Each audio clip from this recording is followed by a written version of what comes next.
ಅದೇ ಹೇಳ್ತಾ ಇದ್ನಲ್ಲ, ಯಾವ ಸುಪ್ರೀಂ ಕೋರ್ಟ್ 8,500 ಕೋಟಿ ನೀವು ಲೂಟಿ ಹೊಡೆದಿದ್ದೀರಿ, ಇದು ಅನ್ಕಾನ್ಸ್ಟಿಟ್ಯೂಷನ್ ಅಂತ ಹೇಳಿದ್ಮೇಲೆ ಪ್ರಧಾನಮಂತ್ರಿ ಯಾಕೆ ರಾಜೀನಾಮೆ ಹೊಡಿಲಿಲ್ಲ? ಅವತ್ತು ಪ್ರಧಾನಮಂತ್ರಿ ಕೊಟ್ಬಿಡ್ಬೇಕಾಯ್ತಲ್ಲ ರಾಜೀನಾಮೆ, ಯಾಕೆ ಕೊಡಲಿಲ್ಲ? ಇವತ್ತು ಯಾವುದೇ ಒಬ್ಬ ಬಿಜೆಪಿ ನಾಯಕರು ನೇರವಾಗಿ ನಮ್ಮನ್ನ ಪ್ರಶ್ನೆ ಮಾಡಿ ಮಾರಲಿಟಿ ಮೇಲೆ ಏನನ್ನ ಅವ್ರು ನಮಗೆ ರಾಜೀನಾಮೆ ಕೇಳ್ತಾ ಇದ್ರೆ, ಈಗ ಮಾರಲಿಟಿ ಮೇಲೆ ಕುಮಾರಸ್ವಾಮಿ ರಾಜೀನಾಮೆ ಮಾಡಬೇಕು. ಯಾಕಂದ್ರೆ ಮೊನ್ನೆ ತಾನೇ ನಾವು ಡಾಕ್ಯುಮೆಂಟ್ಸ್ ಕೊಟ್ಟಿದ್ದೀವಿ. ಎಲ್ಲರಿಗಿಂತ ಹೆಚ್ಚಾಗಿ ಬಿಜೆಪಿ ಎಲ್ಲ ಸಚಿವ ಸಂಪುಟ ರಾಜೀನಾಮೆ ಕೊಡಬೇಕು, ಅನ್ಕಾನ್ಸ್ಟಿಟ್ಯೂಷನ್ ಅಂತ ಹೇಳಿದ ಎಲೆಕ್ಟ್ರಲ್ ಬಾಂಡ್ ದಯಮಾಡಿ ಬಿಜೆಪಿ ಅವರು ಎಲ್ಲರಿಗೂ ಕೇಳಬೇಕು. ಇವತ್ತು ನೀವು ಸಿದ್ದರಾಮಯ್ಯ ರಾಜೀನಾಮೆ ಕೇಳ್ತಾ ಇದ್ರಿ, ಎಲೆಕ್ಟ್ರಲ್ ಬಾಂಡ್ ಅನ್ಕಾನ್ಸ್ಟಿಟ್ಯೂಷನ್ ಅಂತ ಬಂದಾಗ ನೀವ್ಯಾಕೆ ಪ್ರಧಾನಮಂತ್ರಿ ಅವರಿಗೆ ಹಂಗೆ ಉಳಿಸಿದ್ರಿ? ಯಾಕೆ ರಾಜೀನಾಮೆ ಕೇಳಿಲ್ಲ? ದಯಮಾಡಿ ನೀವು ಪ್ರತಿಯೊಬ್ಬರು ಆ ಥರ ಕೇಳಿದ್ರೆ ನೀವು ಇವತ್ತು ರಾಜೀನಾಮೆ ಕೊಡೋಕೆ ಅವರಿಗೂ ಆಗ್ರಹ ಮಾಡಬೇಕಂತ ತಮ್ಮ ಮುಖಾಂತರ ಮನವಿ ಮಾಡ್ಕೊಳ್ತೇನೆ. ಈಗ ಪಕ್ಷದ ಒಳಗೆ ಒಂದಷ್ಟು ಆಂತರಿಕ ಬೆಳವಣಿಗೆಗಳು ಸಹಜವಾಗಿ ಎದ್ದೇಳ್ತವೆ.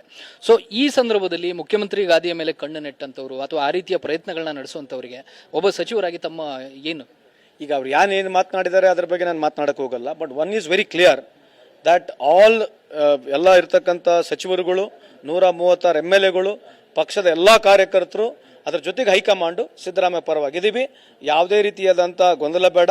ಇದು ಮಾರಲಿಟಿ ಮೇಲೆ ರಾಜೀನಾಮೆ ಕೊಡಬೇಕಂತ ಹೇಳಿದ ಏನು ನೀವು ಕೇಳ್ತಾ ಇದ್ದೀರಿ, ದಯಮಾಡಿ ಇದನ್ನ ಮುಂದೆ ಒಯ್ಯಬೇಡಿ. ಯಾಕಂದ್ರೆ is nothing to do with MUDA. ಇನ್ನು ಮೂಡ ಹಗರಣ ಸತ್ಯತೆ ಬಗ್ಗೆ ಅಲ್ಲ. Whether governor had got power to give prosecution or not ಅನ್ನೋದಕ್ಕೆ ಇದೆ ಕೇಸು. ಹಂಗಾಗಿ ಸೆಟ್ ಬ್ಯಾಕ್ ಅಂತ ದಯವಿಟ್ಟು ತೋರಿಸಬೇಡಿ ಅಂತ ತಮ್ಮಲ್ಲಿ ಕೈ ಮುಗಿದು ಮನವಿಯನ್ನು ಮಾಡ್ಕೊಳ್ತೀನಿ.